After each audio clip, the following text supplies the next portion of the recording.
Hello. Good morning, good afternoon, and good night. I am Ramin Nassehi, a teaching fellow at the Department of Economics at UCL, and I would like to give you a taste of what it's like to study economics at UCL. So this is how we're going to proceed today. I am going to talk very general things about globalization and world trade and pose some questions to you to think about and in order to encourage a conversation between us. So let me start.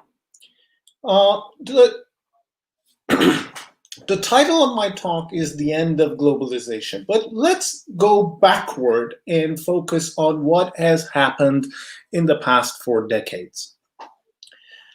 I argue that we live in the age of hyperglobalization. What do I mean by that? Just pause and have a look around in your room. Have a look at the products that you see around you. Almost all of them are the outcomes of globalization. For instance, I see around myself, I see this iPhone, my shirt, my eyeglasses, this laptop, and this screen. All of them are the outcomes of globalization in a sense that they have been produced internationally. So what do I mean by hyperglobalization? I mean that the production of each of these things have been broken down to different stages and outsourced to different countries. Let's take the example of iPhone. For instance, probably the computer chip of iPhone has been produced in South Korea. The software of it has been produced in California. Someone has designed the brand in California. And finally, someone in China has assembled the iPhone together, getting all the equipments, assembling them, and exporting it all over the world. So iPhone is a product of hyperglobalization. So, same with my shirt here.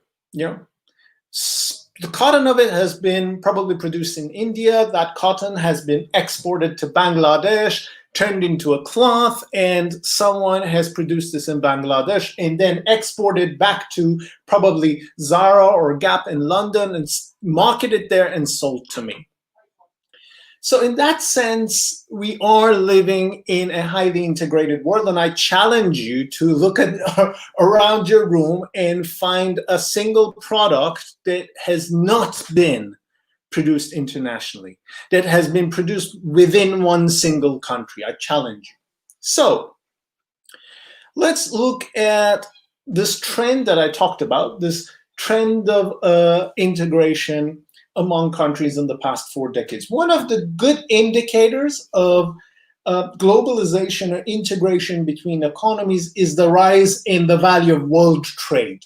How much countries have been exporting or importing with each other.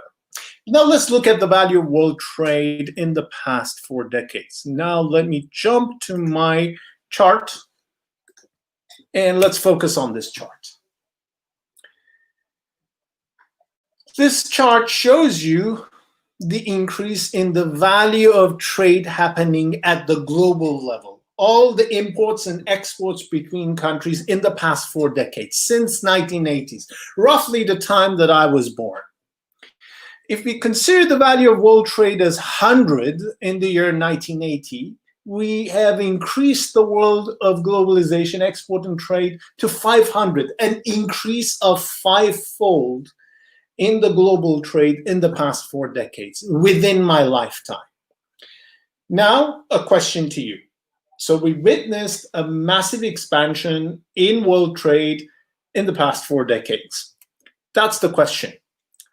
What has been the main driving factors behind this explosion in trade across countries? Of course, there are many factors, but I want you to think of them and write them in the chat, and then we can follow up the discussion. So I repeat the question. What have been the main drivers behind the massive increase in world trade in the past 4 decades? I'll wait for your answers in the chat.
I'll wait for a few more seconds and then I will proceed.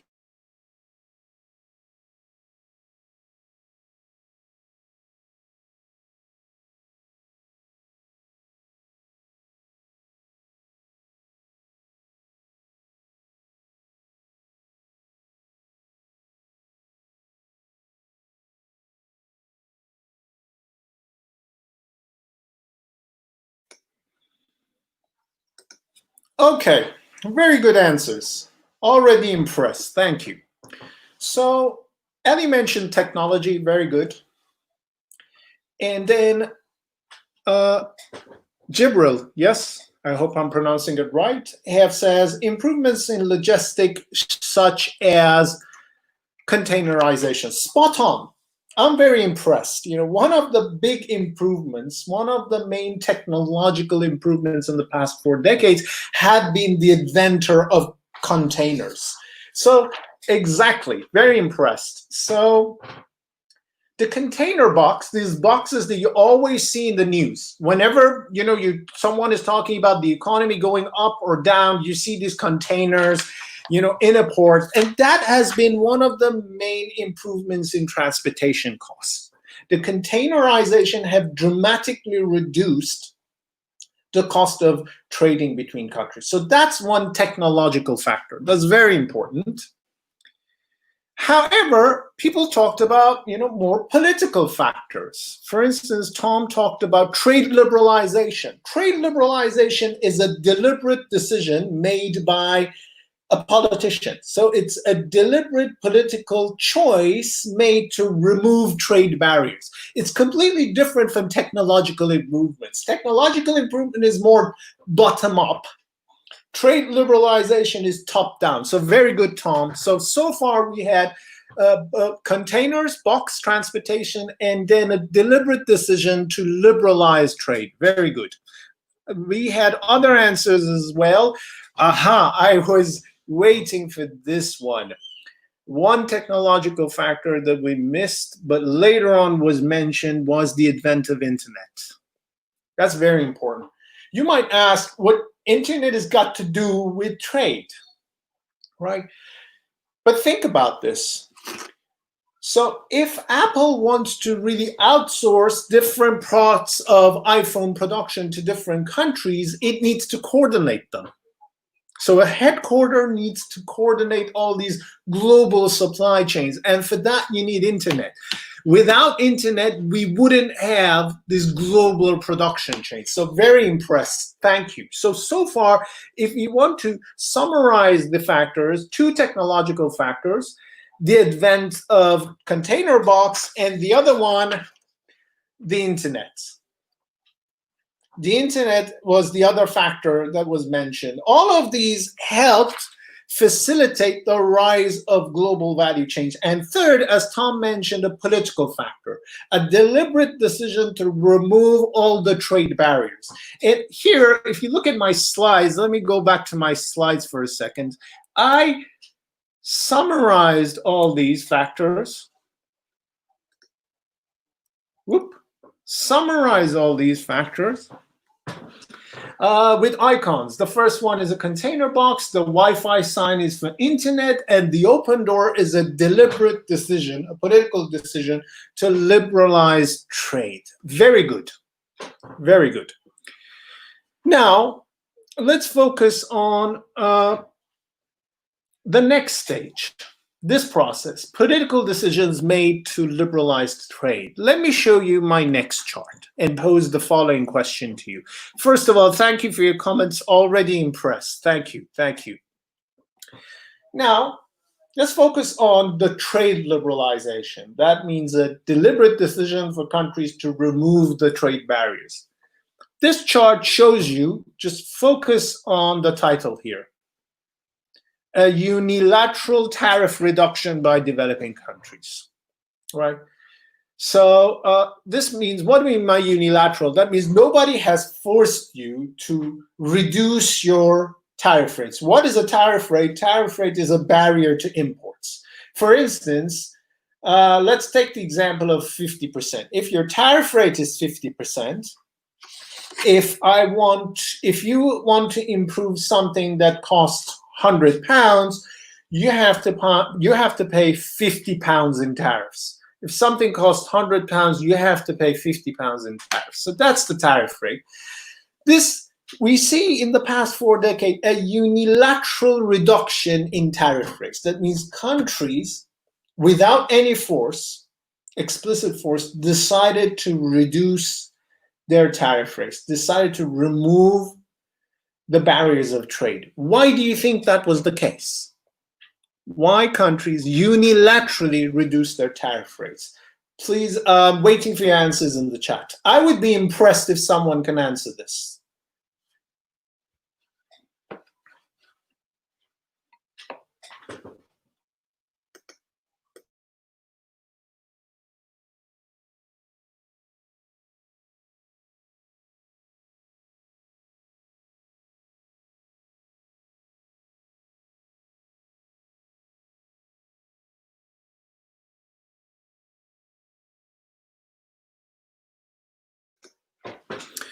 The question is why countries unilaterally decided to reduce their tariff rates. Nobody forced them to do so. They made a decision, as you see, almost all regions to reduce their tariff rates, their barriers to imports, making it easy for other countries, making imports easier and exposing their industries to competition. Why they did that?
Okay, very good, very good. Let's go to your answers.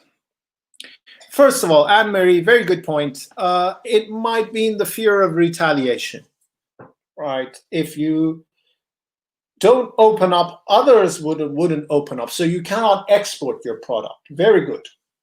But there's one problem with this explanation. Why it took all these countries until 1988, yes, to start reducing these things, right? So your logic holds throughout history. Very good logic, but incomplete. It's part of the story. Very good.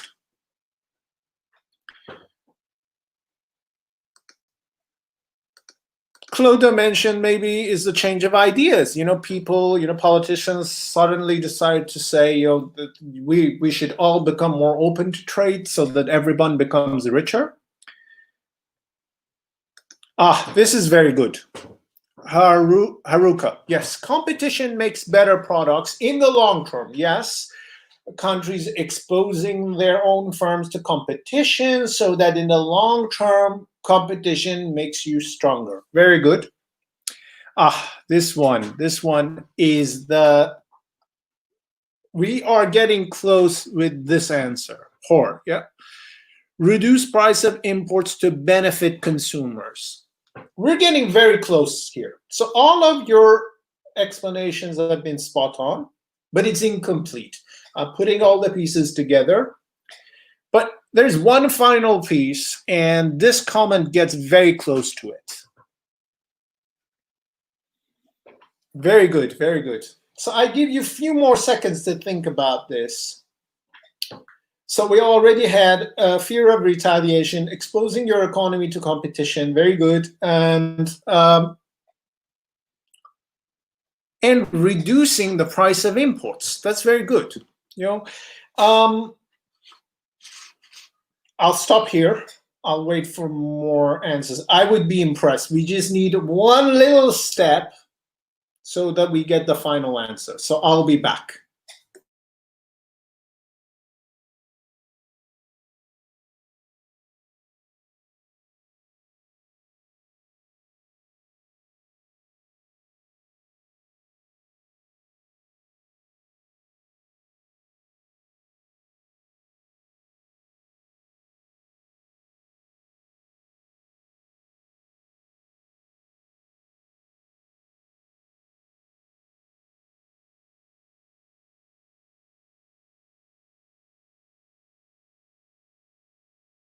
Okay, very good, very good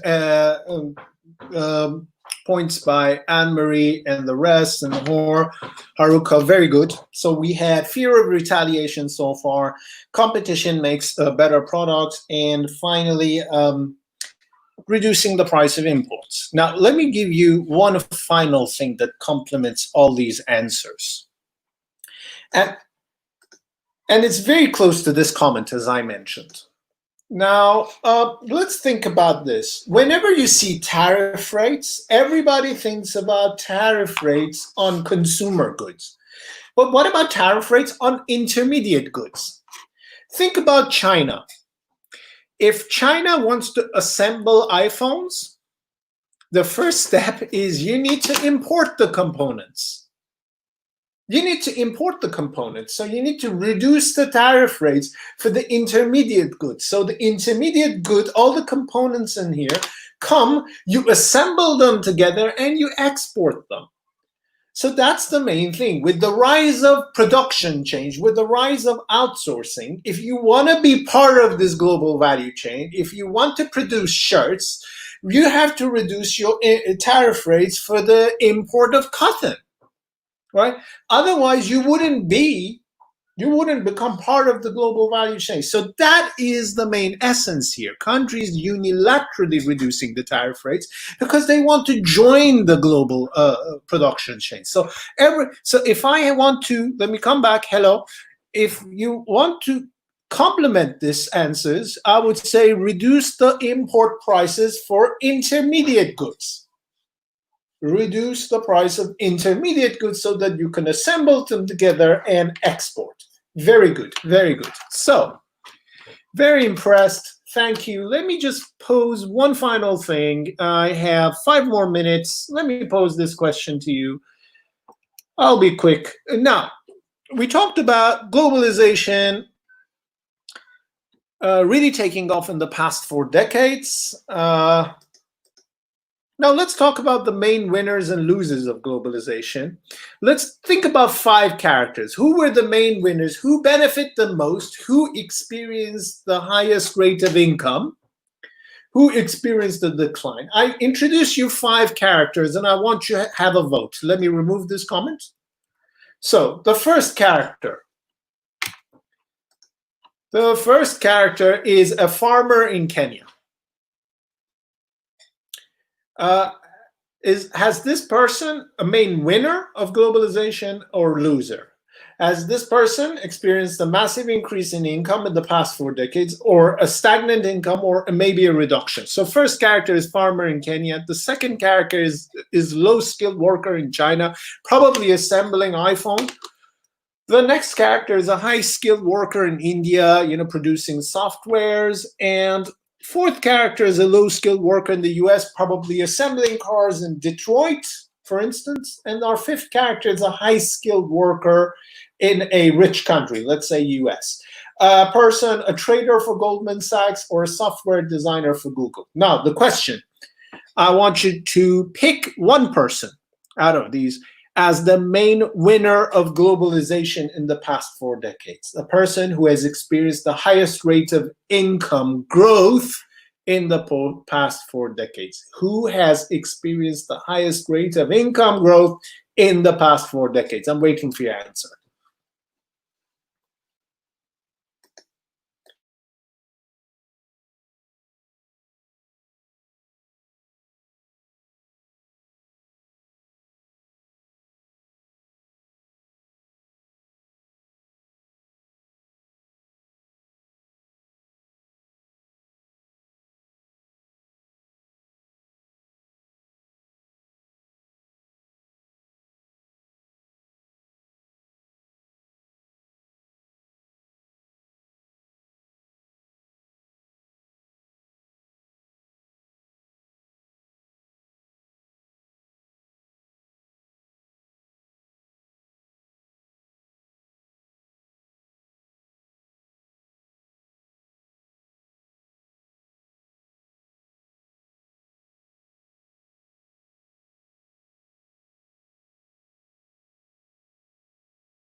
Okay, so the low skilled worker in China and the high skilled worker in the US. So this person here and this person. Now let me give you the answer. Whoops, the answer is ready. Tada, this. The main winners have been in developing countries, actually. They have experienced the highest rate of income growth. And that makes sense because they are starting from a very low base. You are starting from a low base, so you're going to experience a high rate of income, because of this. But with a high skilled worker, you're already rich. You're going to get richer, of course, at a fast rate, but not at a rate that other people's lives is changing. So they were the winners, and they were the main winners of globalization. Now, who were the main losers? The main losers.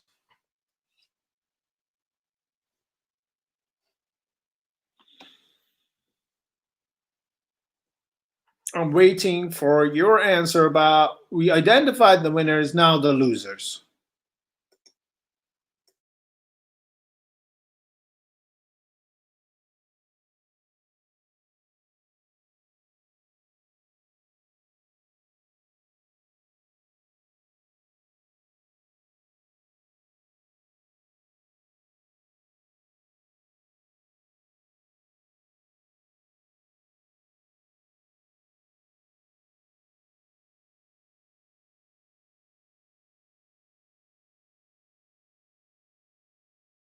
As you all guessed correctly,